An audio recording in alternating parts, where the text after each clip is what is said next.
ta no du te o ti linh tu shi ning noi gao mong ni chi bo ba lo bia hai cho ti linh tu tu mi mai gao mua cho kê tu xia e kia ư mua sao kia lo ua y mi đại đau chia.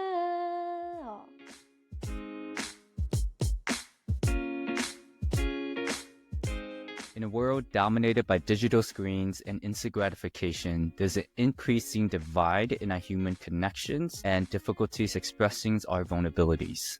Letters to My podcast explores the tapestries of storytelling by transforming written letters into spoken word. I have the honor of interviewing courageous guests as they dedicate their letters to a loved one, showcasing their vulnerability through their past experience, present realities, future aspirations. Lastly, and most important, is wisdom sharing, imparting their wisdom, their advice, and inspiration to the next generation. Some of you who may not be Hmong may be wondering, what is a Tou and why Mai? The names Mai and Tou are two of the most common names in the Hmong culture, similar to Muhammad, Fatima, Juan, and Maria. Tou is a wordplay to Tou. Mai is a wordplay to Mai. Hence, the guest dedicates a letter to my daughter, son, partner, or whoever. Hello, 안녕하세요. My name is Sai. I'm your podcast host for the Letter to My podcast. Welcome, where I get the privilege to capture, reflect, and share stories. I'm a licensed mental health social worker. I work in mobile crisis where I respond to individuals who are suicidal, who are sad, among other things. I'm proud to be Hmong. We are a small and mighty ethnic group from Southeast Asia. We came to the United States due to genocide and helping the Americans fight in the Vietnam War. Identities are important because they represent us. I'm a son, I'm a brother, I'm an uncle, I'm an organizer, politically engaged, a true progressive, and a storyteller. My last identity, I have to say, is probably one of the ones I've struggled with the most, and at the same time, am so proud of. It's a duality of pride and criticism. And my last identity is that I am among men. And those who may know me may say that I'm not your typical Hmong man, but at the end of the day, what the hell is a typical Hmong man anyways? What I do know is that in this podcast, I do want to talk about the idea of toxic masculinity, and hopefully we can explore a term that I found out. It's called aspirational masculinity together. Let me tell you a bit more about the podcast structure, who will be on it, and the role of vulnerability. The guests will read their letter. I will be asking questions from their past, their present, their future, and wisdom sharing. The interviews will last 45 minutes or more. Season 1 will be Hmong only, and then the subsequent season will be open to all. Now, the podcast is a reflection of my lived experience. The podcast reflects my Hmong culture, our heritage, our historical tapestry, and our diaspora in America. Next, I'll be talking about the role of vulnerability in the Letters to My podcast. I believe we all need to talk about our vulnerabilities because it leads to healing. And I guarantee you, nothing good ever comes from keeping things in. Tell me the last time that worked.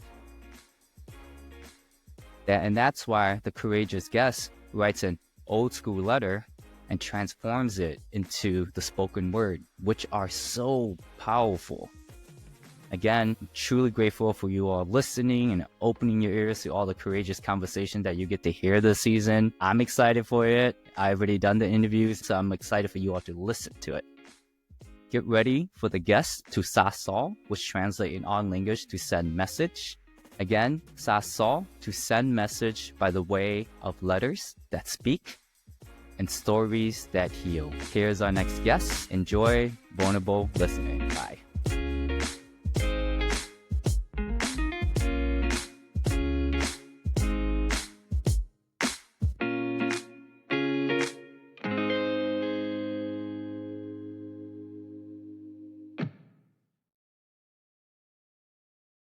Today we have a very special guest, our first guest of Letters to My podcast, and she is one of my heroes and someone who has taught me so much about what a Hmong person can do. I want to introduce you all to Dr. De Cha. Dr. De Cha is a retired professor of anthropology and ethnic studies from St. Cloud State University. She is a former researcher with the Science Museum of Minnesota and the Denver Science Museum.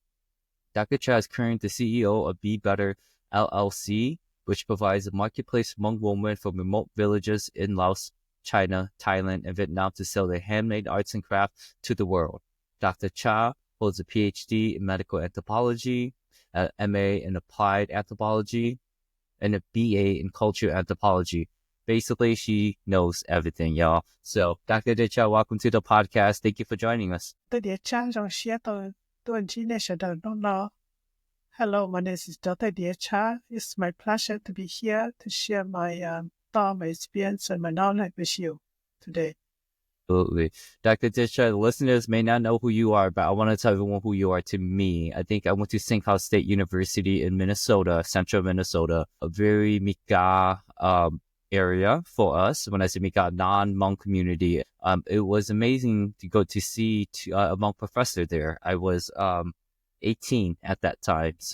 Dr. De Cha, this podcast is about uplifting the next generation. Really appreciate you for being present and taking all the students to Laos and Thailand, study abroad trips. And today I just want to talk with you regarding your past experience, your present realities, your future aspiration, and your wisdom sharing.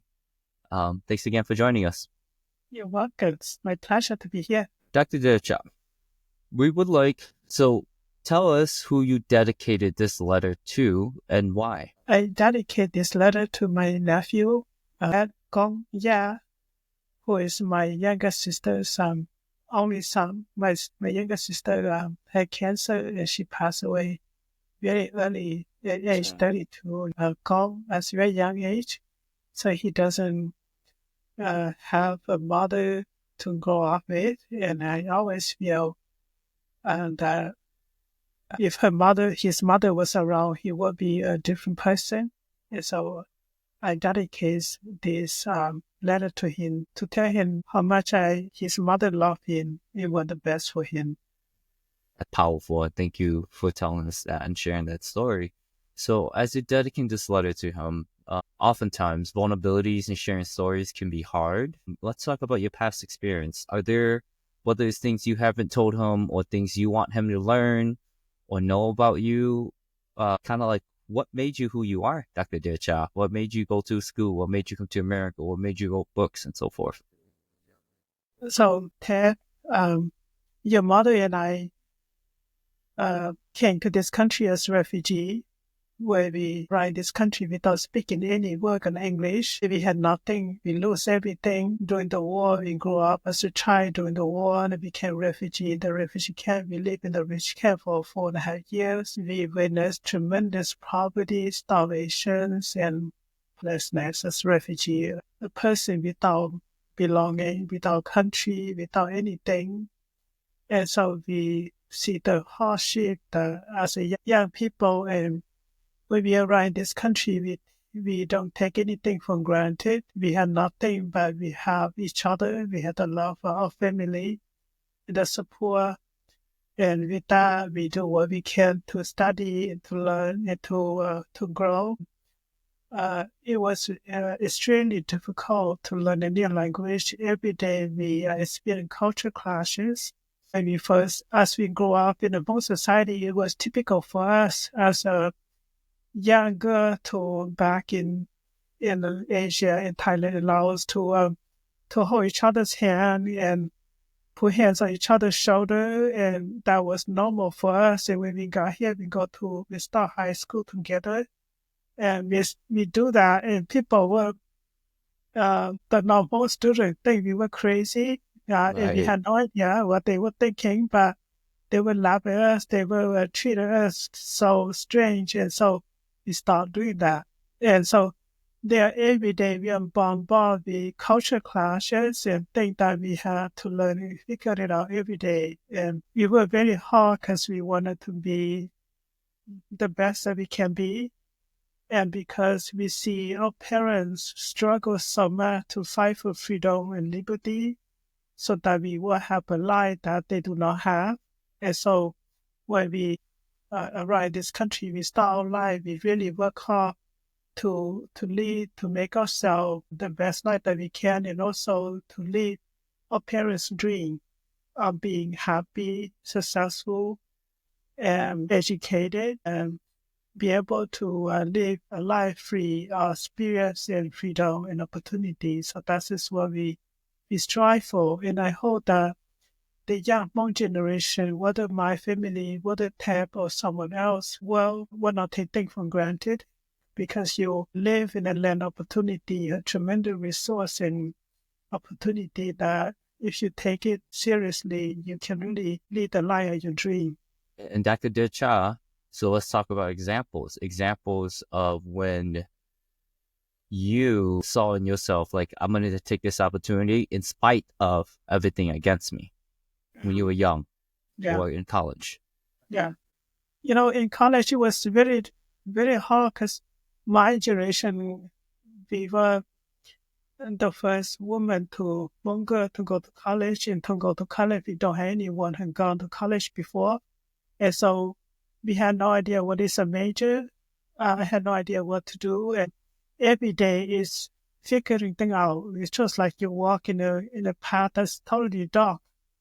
And you have no idea what before you. What are you going to meet? A snake, a tigers?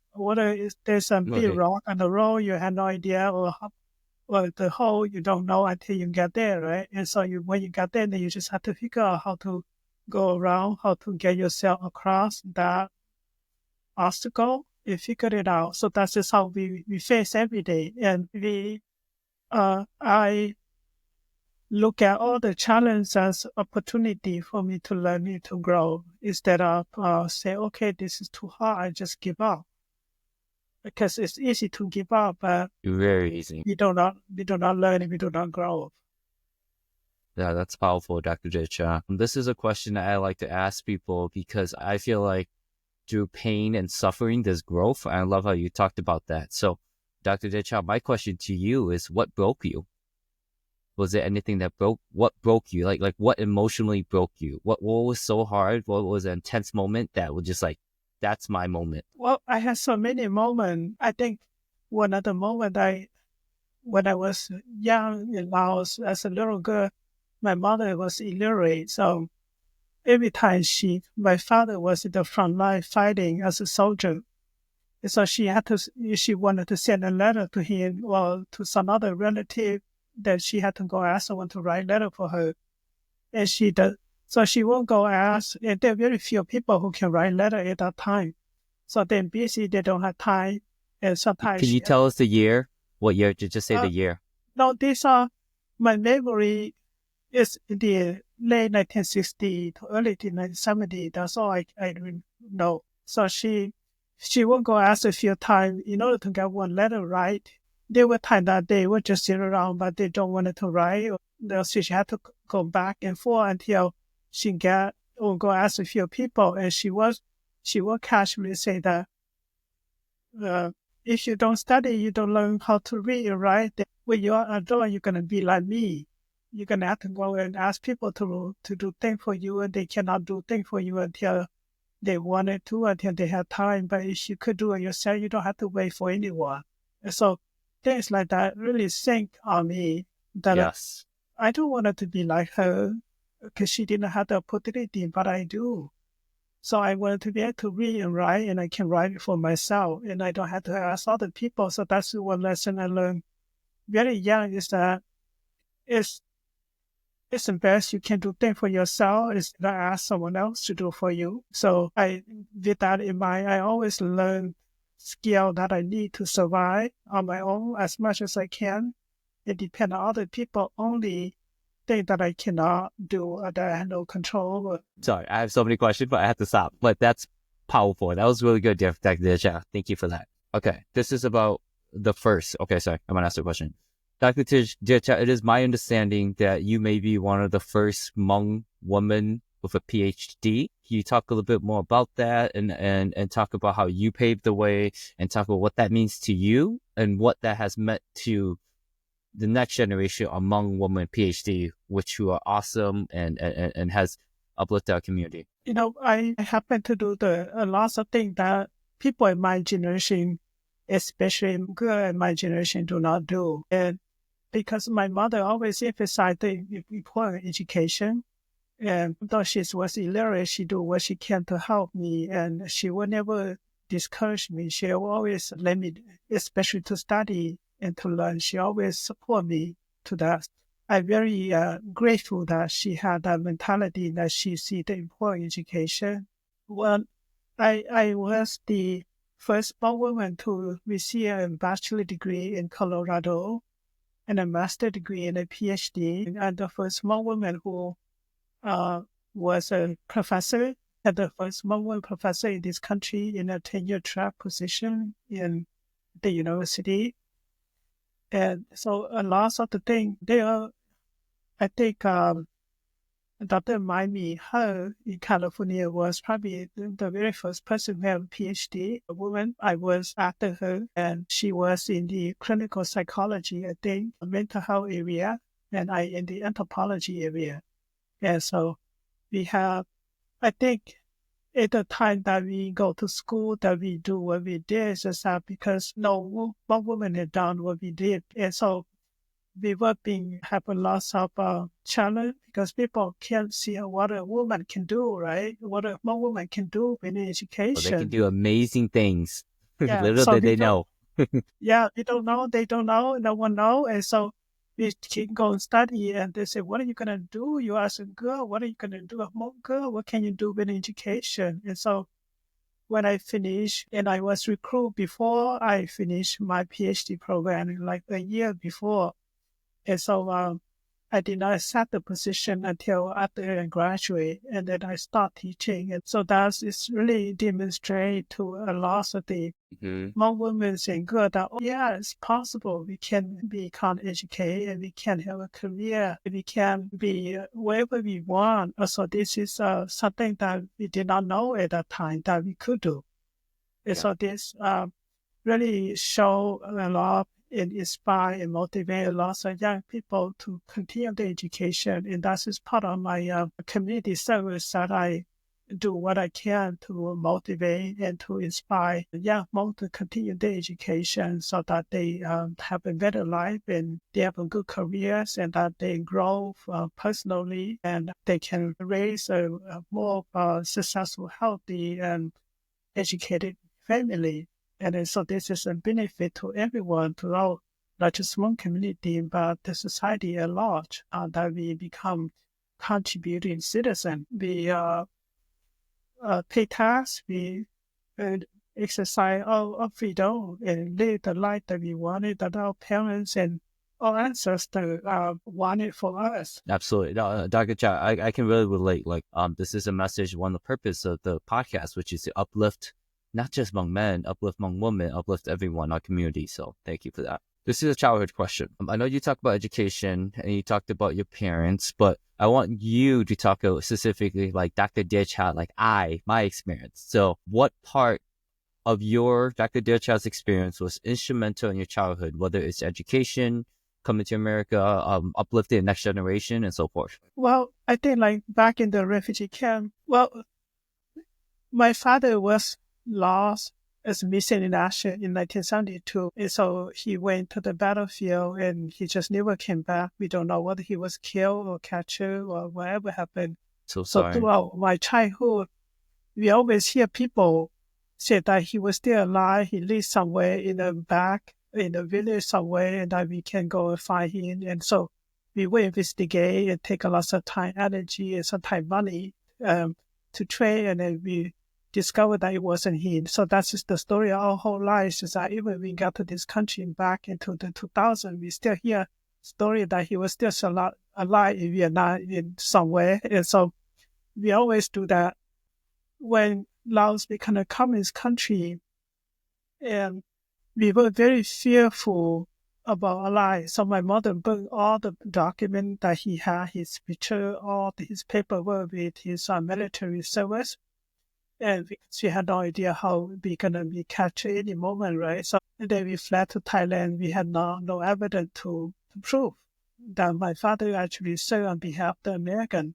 Oh, So no. with that, that's why we had to wait 4.5 years in the camps until one of my father's friend, who eventually can escape from Laos, and he had a picture, black and white picture with my father being taken the front line, the battlefield. And so we got that, and so that's how we got that to prove that my father actually fought on behalf of the U.S. government, and that's how we got admitted to this country. But the escape we took to escape from our village to Vientiane, the capital city, it took a whole day bus ride. And so I think for many months, I don't know how many months, but every day we go back and forth. We walk, escape, pack our lunch and everything.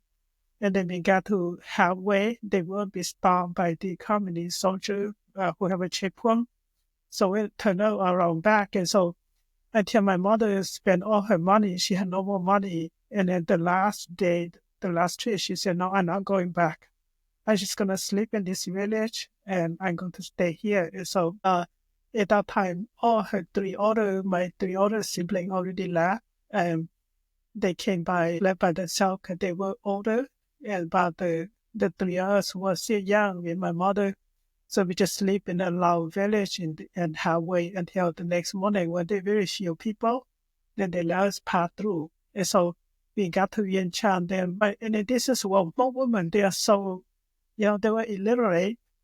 They only speak, they speak very few words, Lao word. She would somehow get us to the Catholic center in Vientiane where there's a priest and all the people is flat, but there's a priest and there are a few takers at the center. So we got there, we were able to sleep there and get some free food. And so they would just tell us that there's rice over there and there's a pot and pan and you can go cook wherever you wanted to cook. And so that's how my mother does. And so, and if they just say if you're going to leave, you can take wherever you need, right? So she passed some rice and she passed a pot, cooking pot from there. And then we crossed the Mekong River. At night, she finds someone to help her. And at 2 a.m. in the morning, they come and take some taxi to come and take us from the mission center. And they took us to the river. And it's so like totally dark. And we just hold each other's hand and they put us in a boat. It's just like 10 minutes. We're on the other side. And so what happens is through all this time, from the village, we left my grandmother, who is my mother's mother, behind because she was very, very old and car sick. So she cannot make the escape with us. And so when we got to Thailand, I remember seeing my mother looking back at Laos and crying and saying goodbye to her mother and know that she will never see her again. So when we got to the camp, after my grandmother heard that we arrived silly in the camp, 2 weeks after we arrived in the camp, and my grandmother committed suicide in her home back in the village. And so when we got to the camp, we had nothing, no shelter. There was just an open field, and my mother had to go figure out how to build a shelter. And so she go spend the little money that she had to buy this from the village, Thai villager. It's sort of like make an arch, like you see the greenhouse this day, but they make a little arch and like she put bamboo over and she bought some plastic sheet and she put it over, so just enough space for 4 people to sleep, she and her 3 kids. So at night we go sleep in there, and then on day we just stay outside. When it rains, then she put a sheet of plastic under, and then we just have a blanket over, and you can feel the water on the bottom of the ship, but you cannot do anything. So that's also, I don't remember how many months we lived like that until we were transferred to another refugee camp, which is what a military training ground. So now the Hmong leaders said that my father and other Hmong soldiers were sent there to train during the war. And so we stayed for that, that camp Nampong for I don't know how long, but we stayed there for at least a year. And then before they built Bambinai refugee camp. And then that's when we were transferred to Bambinai refugee camp that built for the Hmong refugee. And so maybe we would have lived in that camp until we came to this country. And so in the first camp, we had no school. The second camp, we had, I think, some other kid who arrived earlier able to go to school. And then Bam and I, we were able to go to school. And so I studied Thai for 2 years, and I learned math, and I learned to read and write in Hmong. So that's just how I learned that. And the camp was, at that time, the different camp had different regulation. The Lampong camp that we live in the military training ground, we cannot go outside. They were barbed wire around, so we cannot go outside. But the one in Bambinai, there were fence around, but people can still go out, even though it's dangerous time, because we had the Thai guard who often rape women, other people from outside. Anyone who go out are taking a lot of risks. So the camp in Thailand is for the adult people, it was really hard, but for kids like us at that time, we play a lot. We got to play with lots of other children, and I got to go to school, and I got to learn to do sewing and in my own clothes. So all those things that I do that no one tell me to do, but I just wanted to do. But because I was older, you took the opportunity. That's the thing. Yeah, I took the opportunity. So I learned to read and write in Thai. So that helped me when I got to this country. I have a little dictionary in Thai, in English. I often that helped me for my high school class. I can look at definition in Thai and help me to understand a little bit. But all these are things that I do that a lot of people don't do, because I take the opportunity to learn and to improve myself and prepare myself. And when we got to this country, it was extremely hard, difficult to figure everything out. But I figured out, I was young, and if I don't study then I would not have a chance to grow and to study. So I keep studying as much as I can. So I hope that answers your question. Very good. Very good. Thank you so much. Okay. So in your life, in your past experiences, did you have any regret? Did you have any should haves, could haves? Why didn't I? I wish I would have. I don't have any regret. I always do my best, and I live in the present moment so that I can fully enjoy and do my best.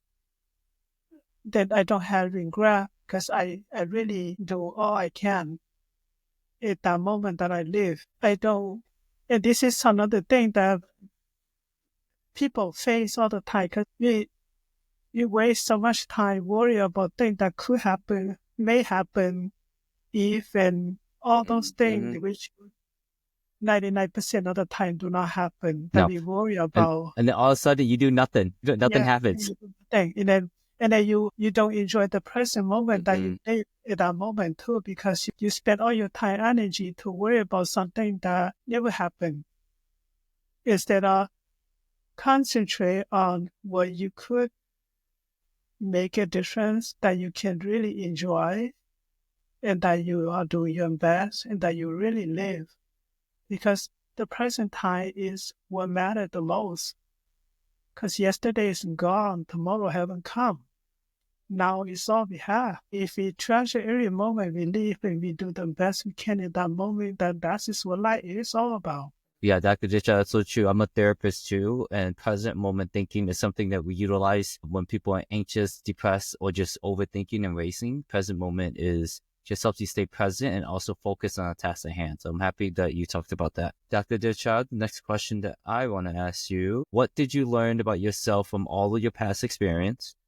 How did these experiences make you learn about yourself that helps you in your present reality? Did this experience influence you to your current path? I think that my what I had learned a long time ago in the past is that adversity build character. Some people, when they have something bad come to life, they suffer and they stop them to grow, they cannot move on.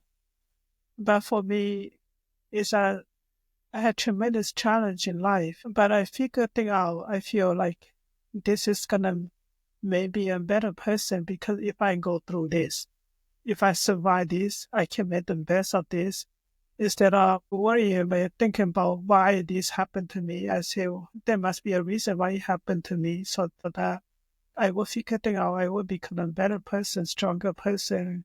I will have more experience. I will learn and grow from here. And so that is what really helped me that because with this kind of mentality, it seems like nothing will stop me. This has helped me to overcome tremendous challenge and hardship that I have in my life.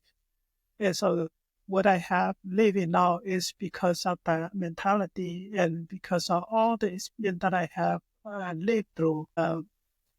It helped made me the person that who I am today. Thank you. So we're transitioning to the present reality. So thank you for talking about your past experience. It really helps us to understand where you came from. And Dr. Decha, I did not know that about your father. I did not know that about your mother. And I'm so sorry to hear. My condolences. But we'll come back to it. Thank you. So tell us about your current passions. What is Dr. Decha working on? Well, I do things like this. I talk to people about Hmong history, Hmong culture, Hmong experience, my experience, things that will help other people, motivate other people. And I'm very honored and privileged to be able to sit on a dissertation committee that I can review what the new scholars are researching on because I'm not affiliated with any university now, so I serve mostly an external faculty. So people, young, especially Hmong graduates, students who work on their PhD will ask me to sit on their committee. And I feel very privileged that I had that opportunity that I can read their research. I can get an insight with all the knowledge and experience that I have, especially about Hmong, when they do their research on about the Hmong. And so I can contribute in that way. Why is it your passion to uplift the next generation? To me, it's an honor to do this and to have this privilege. I don't think a lot of people have. You have to acquire enough credential and experience and knowledge to have that ability to call to do this service, especially be able to sign your name on that and prove that you can award a PhD or a top degree to this person. I think this is an honor and privilege that we have. And so I'm grateful for all these things that I'm able to do, that I can do, that I have the opportunity to serve and to contribute. And I can tell when they do their research, if they got something not quite correct, and I help to make that correction so that we correct our history along the way. Because a lot of the literature that written about all people have been very negative. So this is the area that as a scholar I'm able to do is to make correction in our history, and especially from Hmong perspective. Right. And that to me is just like I'm an advocate and I love public policy and I love changing stories and challenging narratives. So thank you for doing that because these are things that behind closed doors, Dr. Decha, that we don't know about. So thank you for sharing it. It's very important. Yeah, so I feel privileged and I feel honored to do, and it's a lot of work. And lots of these I do mostly volunteer work. Bless your heart. But either this new book that's going to come out with misconception or because the new scholars do not know, because they're born and raised in this country, they may not know, they may write something that may go into the record that may not fully accurately represent us. And so I feel obligated and also appreciate that I had the chance to make a difference in this way. So in other ways, when people write book about Hmong, this is another thing that I had to do too, because they will ask me to review before they publish the manuscript. And this take a lot of time too, that I had to go through their new manuscript and review to make sure what they say is accurately represent our culture, our history, and our life. And so these are the things that I do today that I was not able to do as a young person because I did not have enough wisdom and knowledge experience at that time. But now I do. Well, I call it apprenticeship. You build up your stages of apprenticeship, and once you get to a certain point, you become the teacher, you become the master. And it's also withholding our history too. And Letters to My pushes letter writing, because letter has been used, or writing or documenting our experiences is very important. So thank you for that. Yeah. Dr. Decha, we're going to transition. Dr. Decha, your experiences with grief, no, sorry, your experience with complicated grief, loss, and unknown, those really stuck out to me. And I'm wondering if you feel comfortable to talk a little bit more about your experiences with that in the context of teaching the next generation what it means to handle that, to deal with it, and so forth. Again, see, when people do not have enough knowledge, broad knowledge, they will go through this, especially when we lost someone, loved one, family member, or we go through some challenge in life, then we get people just cry and feel bad, feel miserable. But for me, with the knowledge that I have when in my younger age, I just like anyone else. I suffer, I cry, and I'm miserable. Since I become more educated, and that I understand the whole picture of life, death is inevitable, that we all have to go through, that we all have to face. And so when I live life, I try to enjoy as much as possible with someone, the people that I love. I love them as much as I can. And so when they're no longer here, I do not regret. I feel that I had done what I can and treasure the moment I have with them already. And that life just doesn't go on. And so this is how I deal with grief. This is how I deal with sadness. Yeah, I feel sad, but I know that only the physical body that die, not the soul, the spirit that live on. So I don't want to, people die in your reality, in my reality, but they don't not die in their own reality. They continue to live on. So I don't want to feel bad or suffer for someone who continue to live on. So this is how I look at it. And so I, with this kind of understanding, I feel bad and miss them, but I know that they just transition to another dimension of life. That is their time to move on. But this is how I deal with loss and death. I'm taking it in because I've never ever heard it said this way before. So I thank you. I'm gonna hold on to this. I think this would be very powerful with the healing components and the acceptance. And so it's really the concept of the mind, how you see it. So I love that. I think that's good. Yeah. And then the other thing is that as an anthropology, I understand how culture come to play in helping human to go through sorrow, mourning, sadness. We have mechanism to handle, to deal with this, and lots of people do not have what we call good mourning. This is why we have this long funeral day, because that gives the time for everyone to come and grieve together, to share the loss, and to express ourselves. We heal as a group, not individual. And so when we lost someone, the whole community come together to support each other and the whole family in this way. That sense of loss is less tense because we had each other in this very depressing moment in our lives. Dr. Dicha, I want to ask you a question about healing, because group mourning is part of healing. So I want you to focus healing on yourself, how you healed, and then talk about like the culture of healing. How do I heal in terms of myself? How have you healed? Yes, about yourself, correct. Again, because I focus on the present moment. And I think, for example, I lost my mom when she passed away. I miss her tremendously, but I also always remind myself of her love for me, that whether she's here or not, she will always love me. Knowing that she will always love me, that she's always with me. She's not here physically, but she's here spiritually. And so because of my understanding of all these cosmology, I know that I can pray for her, I can ask for her presence at any moment. So that way I don't I don't feel like she's gone forever. So this is how I deal with loss, and how I heal myself is that knowing that, human being, we have the physical body and we have the spiritual. And if we understand how the two are connected, then we really feel much whole, and we don't really feel lost or disconnected. And so it's hard for me to explain, but I don't dwell in the past. I forget the past very easily, and I focus on my time's energy on what I need to do now and uh, and in the future.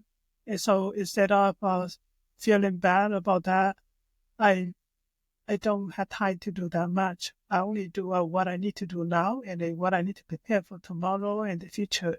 Yeah, So I'm absolutely. not, yeah, so I hope that No, answers no, no, no, don't worry about that. Just Yeah. flow. Just keep flowing. Okay. Yeah. What excites you most about your current journey? Well, for me, because I love to study, to read, and to learn, so I continue to learn. Even though I have a PhD, even though I read lots of books and have Hmm. studied a lot, I still study. Right. So I am excited every day, every year that I get to learn something new, that I learn more about myself. I discover things that I do not know about myself, do not know about the world. And so um, these are fascinating to me. It is. It is.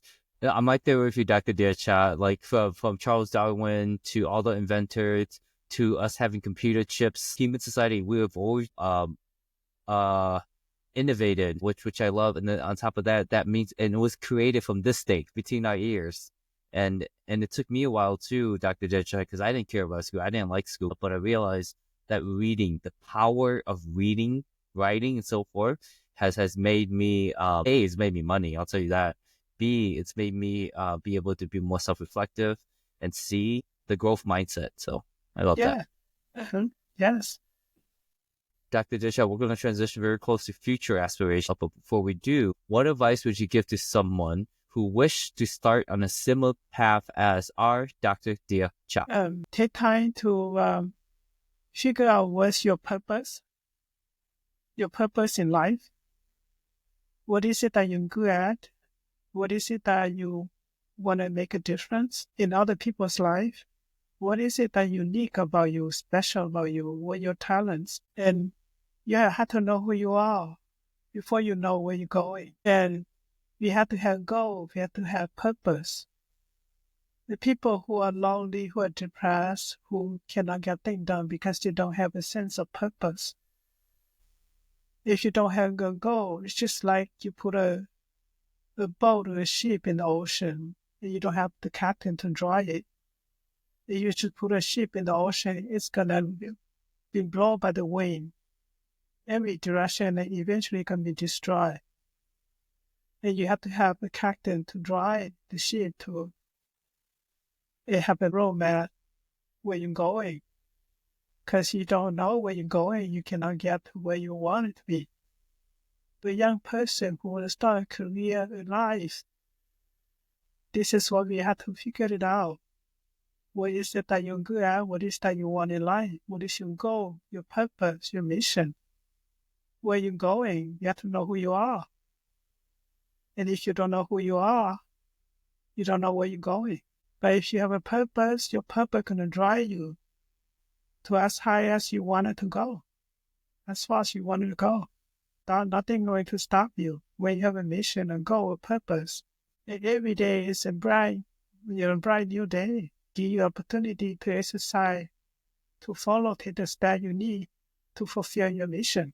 That's what life is. Life, to me, life is for us to experience the best thing that we can in our life.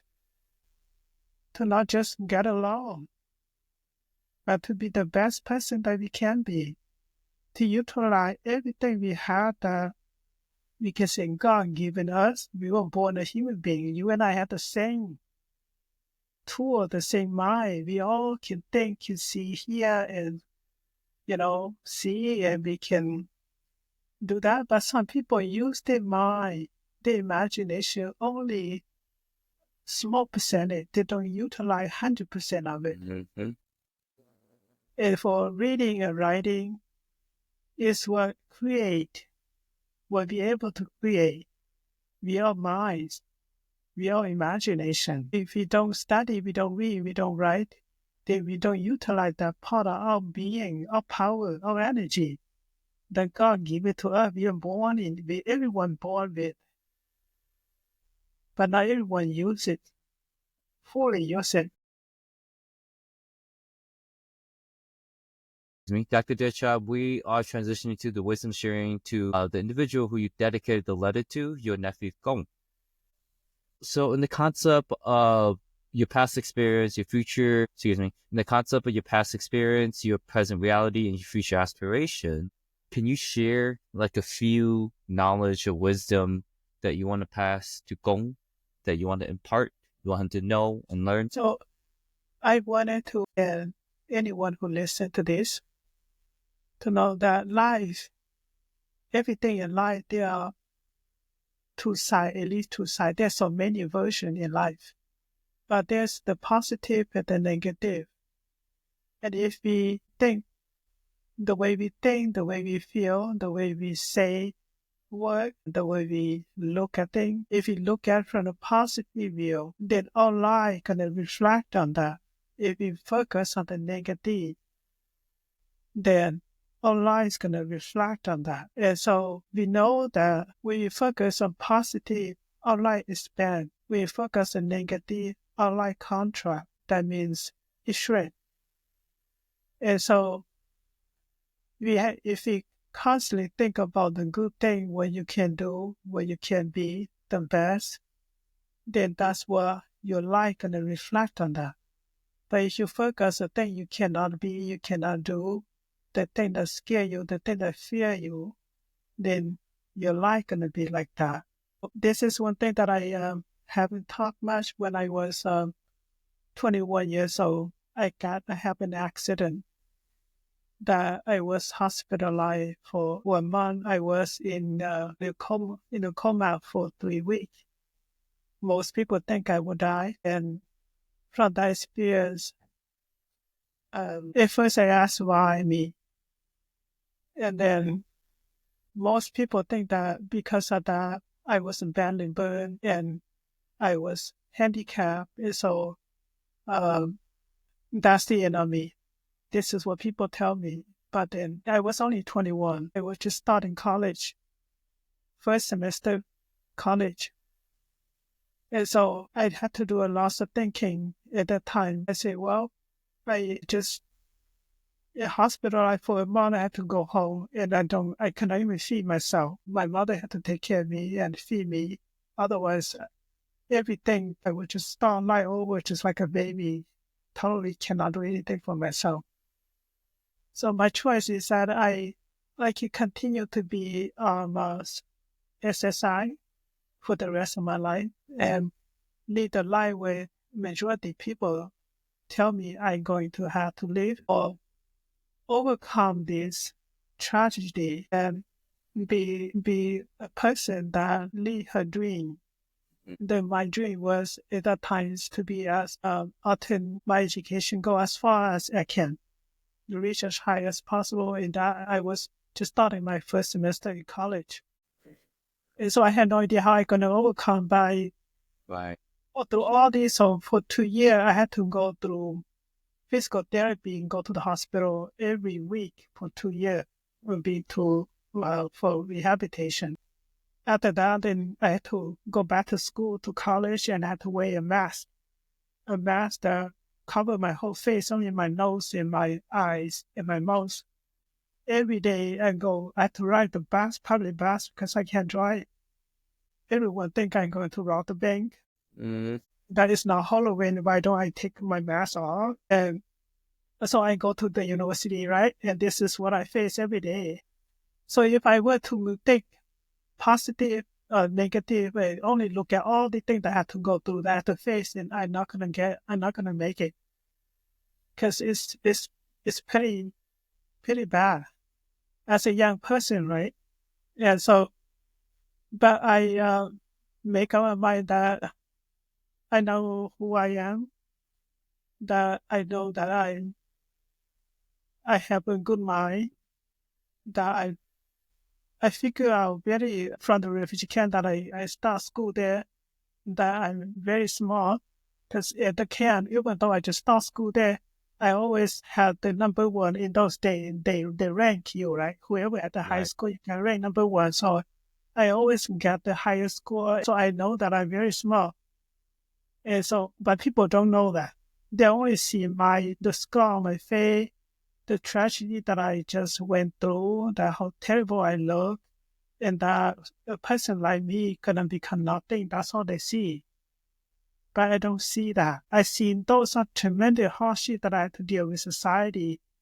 But I know who I am. I'm able to, so I continue my education in college after the accident. And I won't go to college, and then I will have infections, and I had to be hospitalized. And I mean, I had to cancel my class. Yeah, so all these things take tremendous effort to earn my bachelor degree, and that's why it take a long time for me to earn my bachelor degree. Richard, what message do you want to pass to Gong about these experiences? I mean, so life is filled with challenge, and no matter how challenging it is, if you know who you are, you're capable of, you can overcome. You can overcome any challenge, and don't give up until you succeed. If you keep going, you're gonna get someplace. But if you stop, you're not gonna get anywhere. Not gonna go anywhere. So that is what I mean by positive and negative. I can look at this tragedy and feel so bad and suffer and just end it there and don't do anything with myself and be on social security SSI for the rest of my life. That's my option. Or I can say, I'm young. I have a life, a future, and I very small. I will be able to do something. I may not be able to do something physically, but I can do a lot with my mind. That's right. And that's also I rely on. So to always think of what you can do is that what you cannot do. Yeah. So I know you can do a lot because you're very intelligent, very capable. You just have to have a mindset to believe in yourself. And you have to drive to be someone, to have a purpose. And that you go, whatever it is that you want, that's what you need to pursue. And focus on that and think positively, no matter what people say, no matter what people tell you. If you know who you are, you know what you want, you continue that, you will get what you want. Dr. Decha, I just want to wrap up a little bit about what we talked about today. Thank you for sharing us about your past experience with the refugee camps. I think that is part of our Hmong diaspora of where we came from, because I'm big with you too. I learned in order to know where you're going, it's important to know where you came from. So thank you for being a thought leader for the Hmong community. And learning about your PhD experience, it was inspiring. I really appreciate your take on grief and loss. That was something really new to me, and I have to reflect on it myself because I learned something new too. And then learning about your work on the dissertation, and so I think that's very empowering. That even after your time educating hundreds of students from Hmong to non-Hmong, you're still doing this work. So we really appreciate that. Is there any last message or any last thoughts regarding your past experience, your past experience, your present realities, future aspirations, and wisdom that you feel that you still want to talk to the listeners about? I like to study and learn and continue to grow. And I think that's the purpose of life, of being born into this world, is to continue to learn and grow and to continue to use our minds and our imagination to help us to create the life that we wanted. And I learned a long time ago that we cannot give what we don't have. If we wanted to love someone, if we do not love ourselves, we cannot love someone.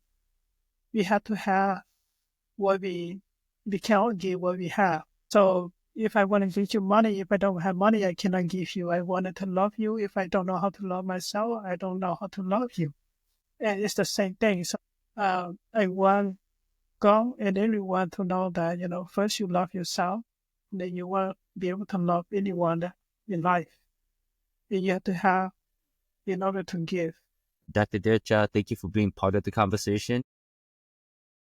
Thank you for joining us on Letters to My Podcast inaugural Season 1. We hope you can hear the power of storytelling, vulnerability, and self-expression rooted in the Hmong tradition. Let's continue to bridge the digital divide. I am Sai's niece. My name is Emma, and he is my uncle. He has helped me become more confident and made me come out of my comfort zone. I remember one day he took us nieces out to Dairy Queen. We decided to race back to the car, but my sister ran too fast and slipped under the car. It was memorable because it was funny, and those moments are something I would cherish forever. Letters to My Podcast is where vulnerability meets self-discovery. Self-discovery meets writing.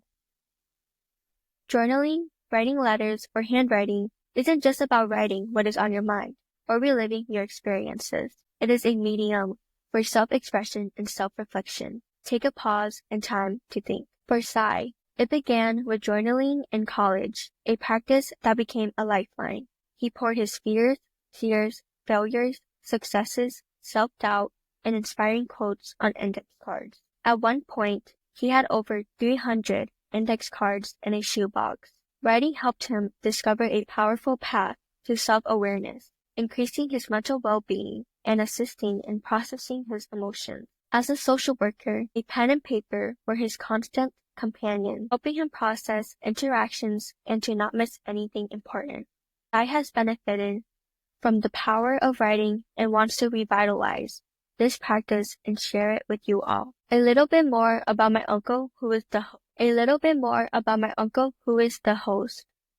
Sai, he, him, his, is a first-generation Hmong American man, social worker, and community organizer with over 12 years of experience. Sai is diagnosed with ADHD. He is passionate about building community through storytelling, self-expression, and the importance of affinity with their human counterpart. Sai believes each generation builds upon the next and seeks to uplift the next generation. One quote that embodies Letters to My Podcast. Our children are the greatest hope we have. The future belongs to them. Nelson Mandela, South African revolutionary. Letters to My Podcast focuses on passing wisdom and uplifting the next generation. It is our turn to pass the torch of wisdom and leave the world a better place than we found it. Letters impart our hopes, dreams, and future to the next generation. If you enjoyed this episode, please like, subscribe, and give a 5-star rating to help with the algorithm. Letters to My Podcast is on Apple Podcasts, iHeartRadio, Facebook, YouTube, Spotify, Blue Sky, and Instagram. Disclaimer. Sai Ying, LMSW, is not establishing a therapist-client relationship with listeners through this podcast, and any reliance on the content is at your own risk. The views expressed in this podcast are Sai Ying's personal opinions and do not necessarily reflect the views of their employer or licensing board. For any mental health concerns or questions, please seek guidance from a licensed mental health professional or call text the National Suicide Hotline 988. Thanks for listening to Letters That Speak, Stories That Heal. Sai's niece Emma, outro done. Oh, ciao.